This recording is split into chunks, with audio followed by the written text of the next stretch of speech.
Antenociticus bears the most marvellous Roman-sounding name, but there's a very good chance he's actually a local deity adopted by the Romans once they arrived in Britain. Yet he also poses several mysteries. He appears nowhere else in Britain, a high-ranking official dedicated an altar to him, and someone broke up a statue of him, so all we have left is his stone head. So who is he, and why does he have a single temple in the whole of the United Kingdom? Come on, let's find out in this week's episode of Fabulous Folklore. Hello there and welcome to Fabulous Folklore, the podcast for all things folklore, occult and just a bit weird. I'm your host Icy Sedgwick, blogger, fantasy author and your guide into these rather mysterious realms. I've got some rare things to show you, so come on in, take a look around, but be careful not to touch anything. These things sometimes bite. Well, hello there and welcome back to Fabulous Folklore with me, your host Icy Sedgwick. We are in the final week of our Roman Gods in Britain series and I hope you've been enjoying it.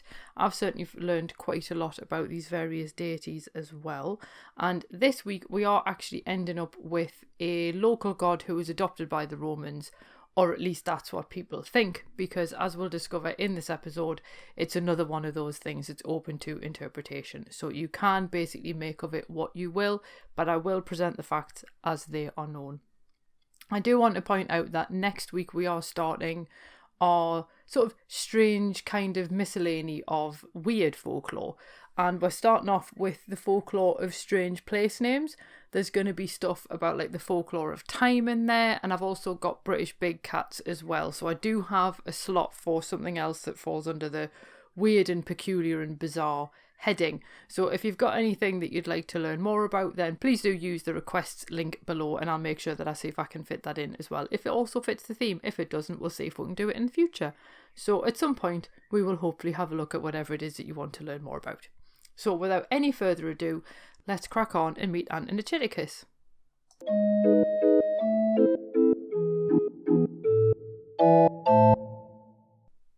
So we're going to start out by actually going to visit the temple of Antenociticus, at least in as far as we can in a podcast episode.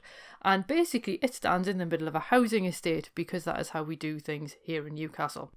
Now to find it, you need to head west out of Newcastle upon Tyne's city centre on the imaginatively named West Road. Yes, I'm not kidding. It's literally called that because it goes west. Anyway, you will pass through Benwell, which is the true home of Biker Grove. And I don't want to dwell on Biker Grove too much for anyone who's never seen it. But for anyone in the UK, Biker Grove was actually filmed in Benwell, not Biker. And no, I don't mind shattering your illusions. Anyway, back to Benwell.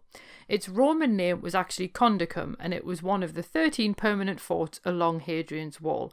And you can actually find a Condacum road just off the West Road, so it does show that the Roman heritage of the area does live on. And then beyond Condacum Road lies a 1930s housing estate. And this land originally belonged to Benwell Little Park, which was owned by George Whitewick Rendell. And in 1862 he excavated on his land, the way that you do, and discovered a Roman temple. Now 60 metres to the west of this lay the original Condacum fort. Sadly, none of that remains, no doubt swept away by the Victorian building craze. But somehow the temple to Antenociticus still survives, and it actually stood in the Vicus, which was the civilian settlement next door to the fort, and you can still pay a visit. It does look a little bit weird because you literally turn onto the street and then there it is in between these two houses' gardens, so it's just sitting there in this gap. And it does look a bit strange to just come across this Roman temple and it's literally you just walk through a gate and then you can go and have a look at it. Now, the Society of Antiquaries of Newcastle upon Tyne actually removed the original 3 altars and they're now on display in the Great North Museum, Hancock. So the ones that you see actually at the temple are concrete casts which were put up in about the 1930s. So what was actually found in the temple that lets us know that this belonged to Antenociticus? Well, experts believe that the temple dates to around about 170 to 180 AD. As I say, it originally stood in the Vicus, and this actually places it in quite a similar position to the temples to deities like Jupiter Dolichenes, who we met last week, and also Mithras, who we met a few weeks before that. Because these deities weren't part of the official state religion, as it were, but people still wanted to honour them. So they knew that the temple dated to that particular time period because of the date that was actually inscribed on one of the altars.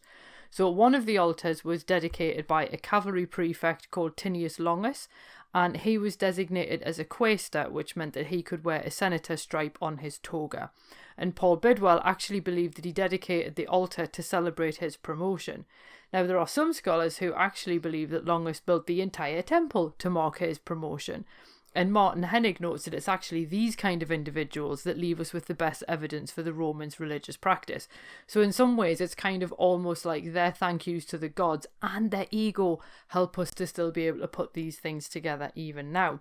Now, obviously, bear that in mind about the idea that a prefect might be putting their altar up to thank a deity. So you can start to think about what might he have asked Antenociticus for that he apparently got that he would then dedicate an altar for. Now, soldiers dedicated the other two altars. One of these was a centurion of the 20th Legion, and the other one was a prefect of the first cohort of Vangiones. And seeing these dedications by really quite high status individuals does hint, perhaps, that this was no ordinary form of worship. So Miranda Aldhouse Green notes that perhaps Antenociticus actually commanded quite a high-end cult that would befit the status of a senator. Now, along with the altars, they also found the head of a statue, and the dig also revealed a lower leg and parts of a forearm, and this does imply that a full statue of Antenociticus once stood in the temple. And the Great North Museum Information Board, because all of these bits are in the museum, does note that giving gods a human form was a Roman practice and was actually quite rare in pre-Roman Britain. Now, Miranda Aldhouse Green does point out in her excellent book Sacred Britannia that the two curved locks of hair that are on the front of the head of the statue have actually caused quite a lot of consternation for scholars, because some people think it's quite a specific hairstyle and other people think that they actually represent horns. And if you add these horns to the remains of a neck torque, people do start making links with the Celtic god Cernunnos. Now, interestingly, archaeologists did actually find a similar head during excavations at Binchester Fort in County Durham. Now, they can't name theirs as Antenociticus because they don't have any of the associated things like altars that would give them a definitive name, but the resemblance is there. And for Dr. David Petts discussing this head, the artistic style of the statues shows quite a good blend of local traditions and classical Roman art. Now, unlike the statue found in Benwell, which obviously was in its own temple, the head found in Binchester may have come from a shrine in a bathhouse. So if it is Antenociticus, it does also show his popularity with ordinary soldiers as well as higher up individuals. But either way, it's still quite a far cry from the pomp and circumstance that was afforded to Jupiter by the Roman legions. Among the excavations, they also found a coin dated to the period of Marcus Aurelius, and there was actually evidence of burnt timbers which suggested that arson destroyed the temple in the 2nd century, which does make you wonder how much longer it stood after these altars had been dedicated. The dig found 3 skeletons in the temple's apse, and these actually lay side by side with their heads west and their feet east. And the width of the recess was only 5 feet, and basically the bodies had been bowed slightly to get them into their final resting place, which is unusual. And evidence also suggests that Anglo-Saxon settlers reused a small cemetery nearby, which is quite unusual in northern England as well. So that's all about the temple itself. So who actually was Antenociticus? Now, the reason why he's quite interesting is we don't find any mention of him anywhere else in Britain or the rest of the empire. Now, Aldhouse Green does note that the Vangiones came from northeast Gaul, so there is a general kind of, perhaps they actually brought Antenociticus with them, but that said, there's been no evidence of him found in their homeland thus far.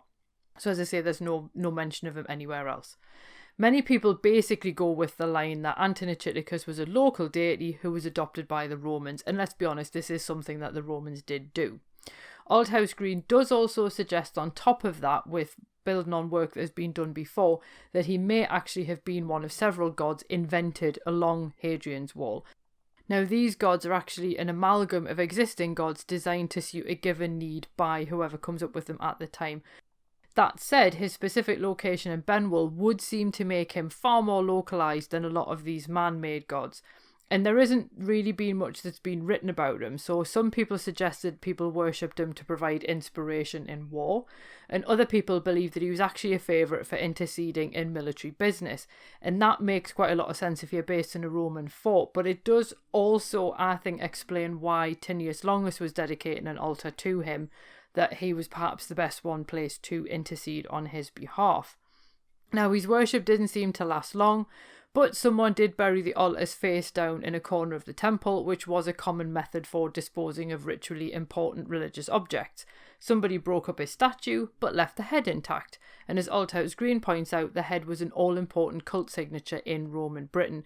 And like I say, there was that evidence of arson as well, so you do have to wonder who dismantled the temple and why. Now, you might argue that a Roman god with a single temple, or even a local god who's been adopted by the Romans with a single temple, isn't really all that important in the grander scheme of things. I, obviously being biased, would disagree, because in many ways the style used to carve his statue does show a local willingness to adopt Roman stylings, and it must have been the work of a local who did it, because you do see similar evidence in jewellery where people combine regional styles and Roman influences. But the whole point is, it's this idea of having an entire temple, albeit a very small one, dedicated to a local deity, because this is very rare.